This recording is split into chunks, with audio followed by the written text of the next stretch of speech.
عبس کیوں نازل ہوئی تھی؟ میں ایک مرتبہ پھر دہرا دیتا ہوں، اللہ کے رسول صلی اللہ علیہ وسلم مشرکین کے بڑے بڑے سردار، جس کے اندر ابو جہل ابن ہشام، عتبہ بن ربیعہ اور یہ بڑے بڑے حضرات، یہ ان سے اللہ کے رسول میٹنگ کر رہے تھے، بات کر رہے تھے، دین کی طرف دعوت دے رہے تھے۔ تو اتنے میں ایک صحابی حضرت عبداللہ ابن ام مکتوم یہ تشریف لائے اور بھاگتے ہوئے آئے، اور انہیں نہیں پتہ تھا کہ یہاں کیا ہو رہا ہے، اور آ کر وہ بار بار اللہ کے رسول سے یہ کہہ رہے تھے کہ مجھے نصیحت کریں، مجھے کوئی قرآن کی آیت پڑھ کے سنائیں جو آپ پر نازل ہوئی۔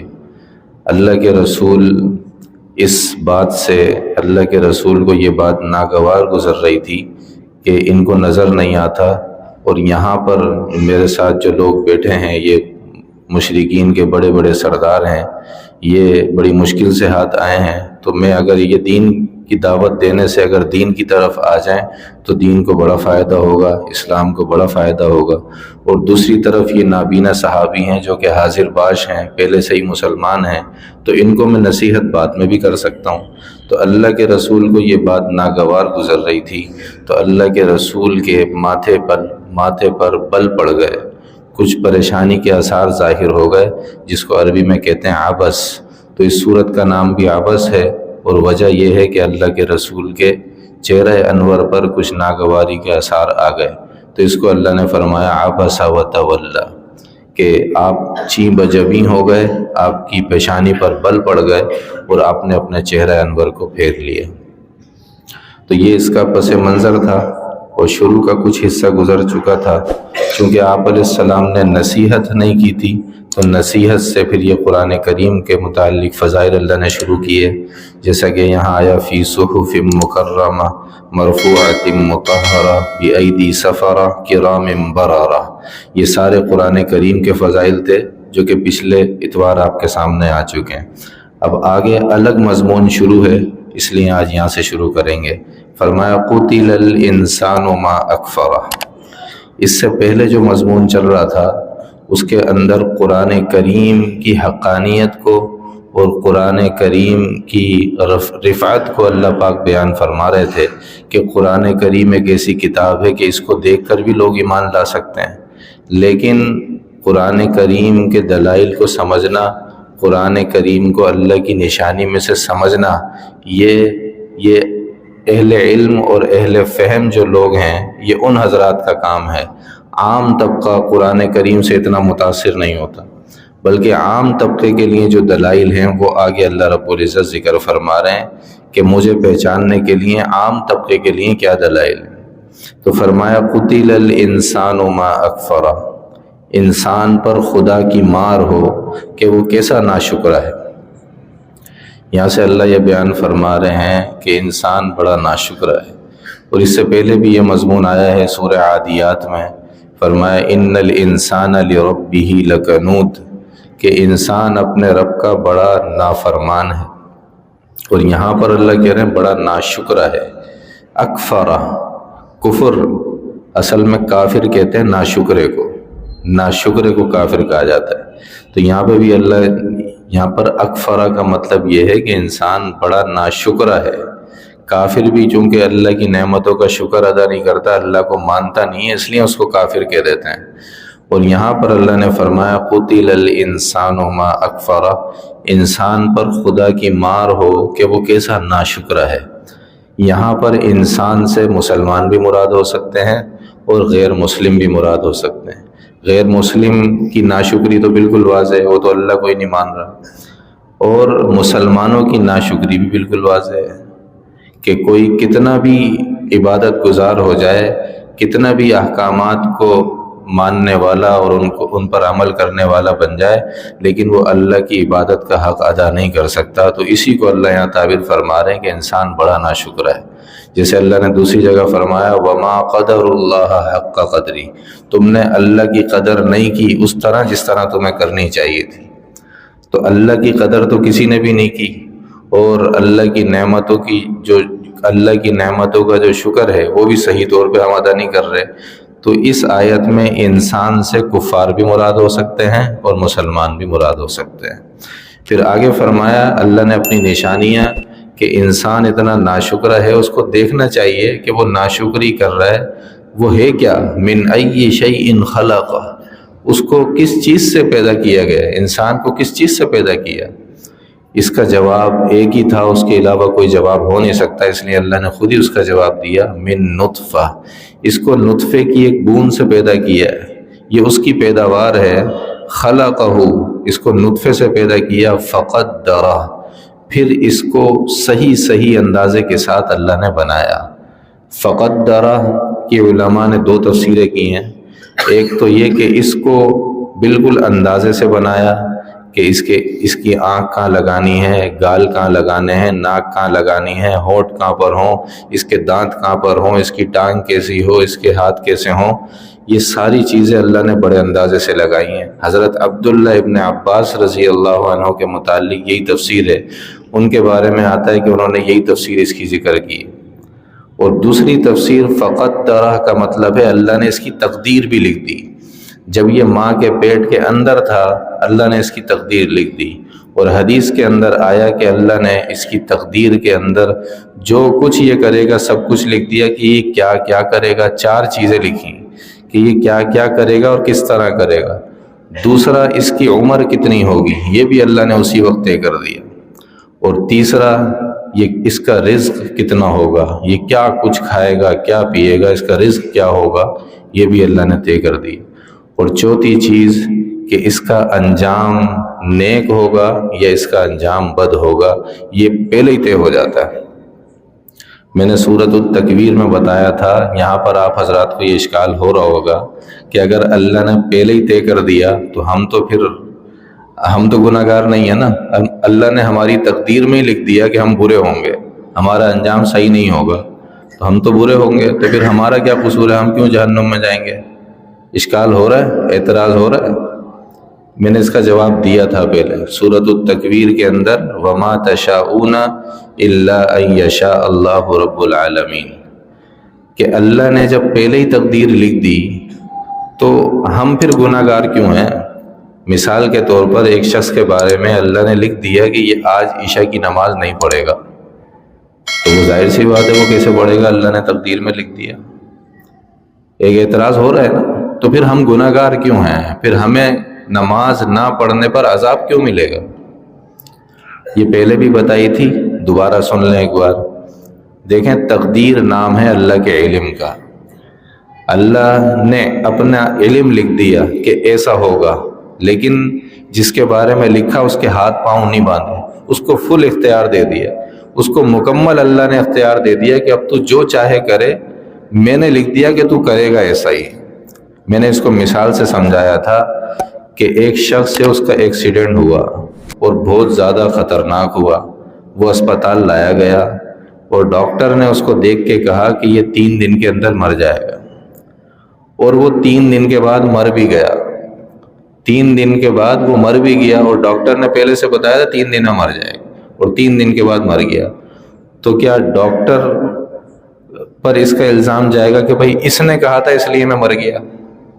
کیا ایسا ہوگا؟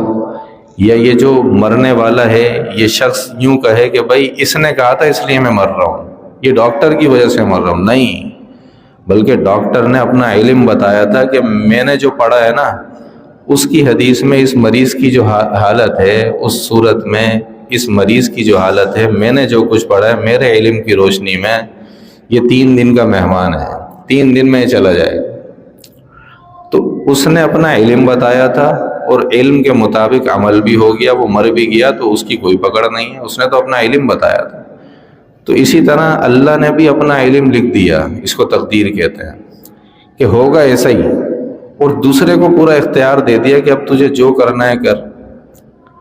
اس لیے یہ کہنا کہ بھائی میری تقدیر میں ہی نہیں لکھا تھا کہ میری تقدیر میں ہی لکھا تھا کہ میں آج عشاء کی نماز نہیں پڑھوں گا، لہذا میں تو نہیں جا رہا، تو یہ کوئی بات نہیں ہے، بلکہ اللہ نے ہمیں اختیار دیا ہے کہ آپ اپنی کوشش سے، اپنی سعی سے آپ نیک بھی ہو سکتے ہیں، آپ بدبخت بھی ہو سکتے ہیں۔ تو یہ اللہ نے آپ کو اختیار دیا ہے، آپ کے ہاتھ پاؤں نہیں باندھے۔ تو دوسری تفسیر فقدرہ کی، پہلی تفسیر تو یہ ہے کہ اللہ نے اس کو اندازے سے بنایا، پورا صحیح بنایا، اور دوسری تفسیر یہ ہے کہ اللہ نے اس کی تقدیر بھی لکھ دی، یہ ماں کے پیٹ میں تھا، اللہ نے اس کی تقدیر بھی لکھی۔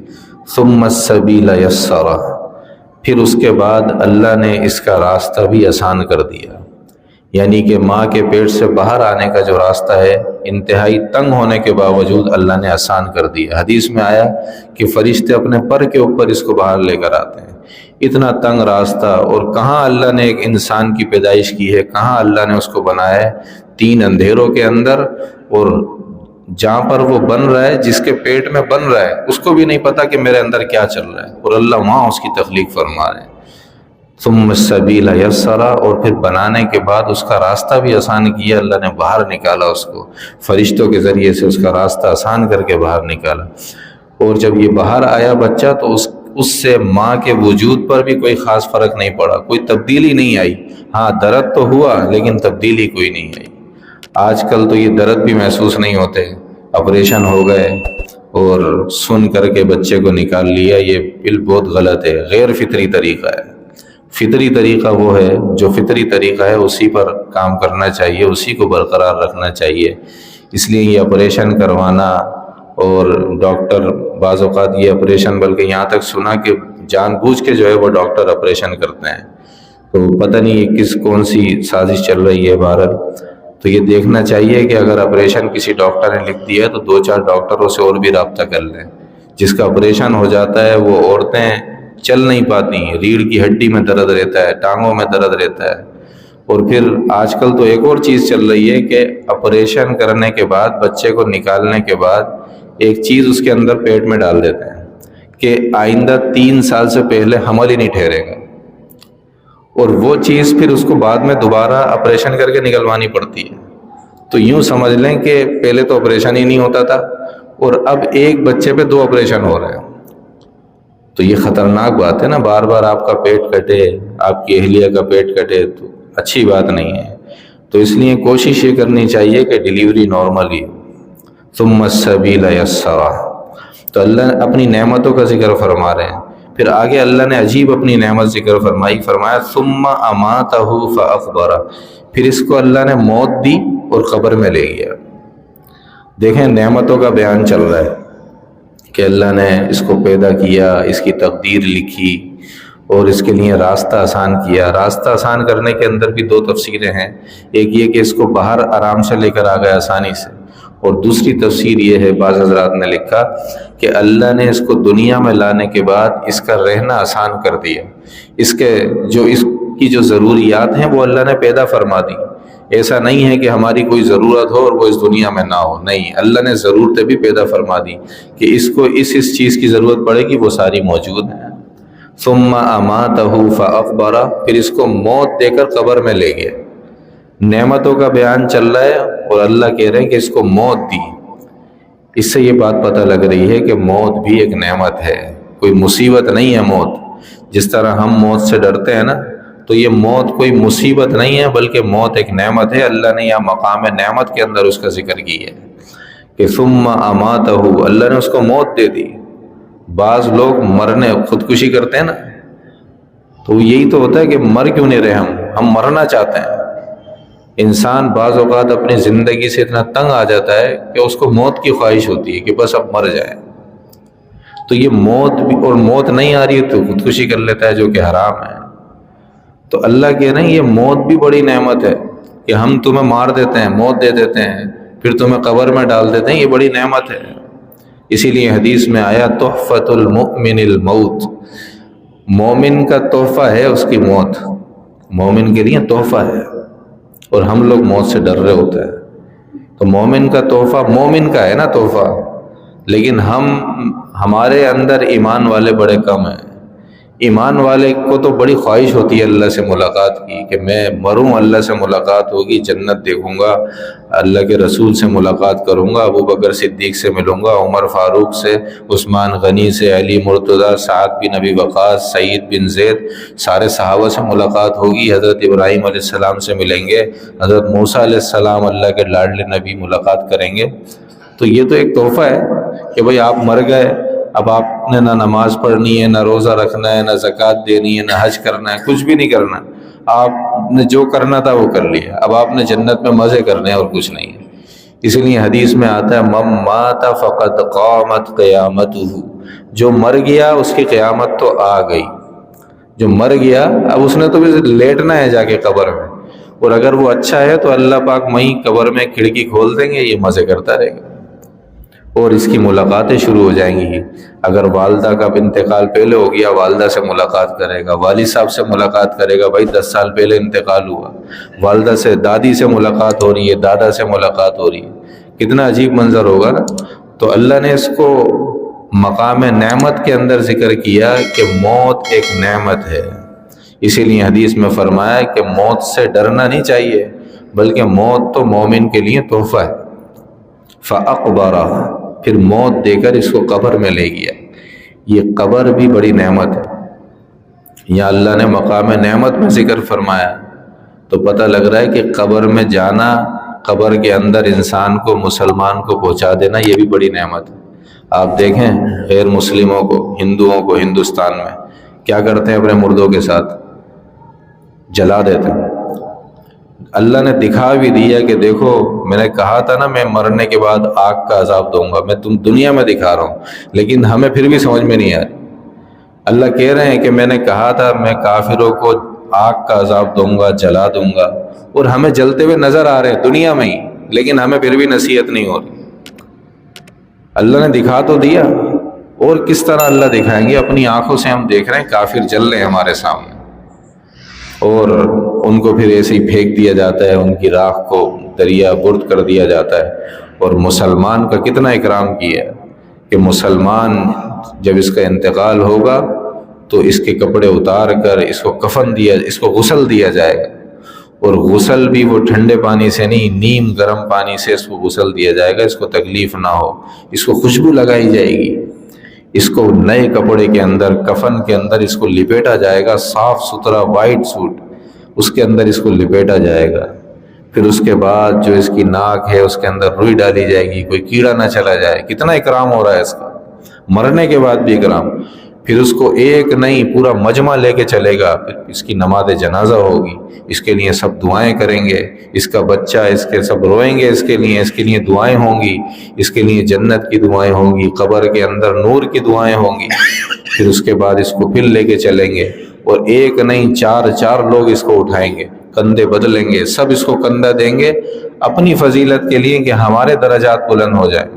پھر اس کو قبر تک لے کے جائیں گے، اور اس کو پھینکیں گے نہیں، بلکہ 4 لوگ اتر کے قبر میں آرام سے رکھیں گے، پھر اس کے اوپر آرام سے مٹی ڈالیں گے، اور اس کے اوپر جو ہے وہ مٹی ڈال کے وہاں پر بھی پھر دعا کریں گے کھڑے ہو کے، وہاں پر بھی جو اس کے وارثین ہیں وہ بیٹھ جائیں گے۔ حدیث میں آیا کہ جب کوئی شخص مر جائے، اس کو دفنا دیا جائے، تو اس کے جو وارثین ہیں، جو اس کے قریبی لوگ ہیں، وہ اتنی دیر میت کے پاس قبر پہ بیٹھ جائیں کہ ایک اونٹ قربان ہو جائے، اس کا پورا گوشت بن جائے، یہاں تک کہ اس کے پاؤں، جو اس کے پائے ہیں نا، وہ بھی بن جائیں، اتنی دیر اس کے پاس بیٹھیں، کیونکہ میت کے اوپر یہ جو وقت ہے یہ بڑا کٹھن وقت ہے، مشکل وقت ہے، اس سے سوال جواب کا سلسلہ شروع ہوگا، تو اس کو یہ حوصلہ ہوگا کہ میرے ورثا بیٹھے ہیں اوپر۔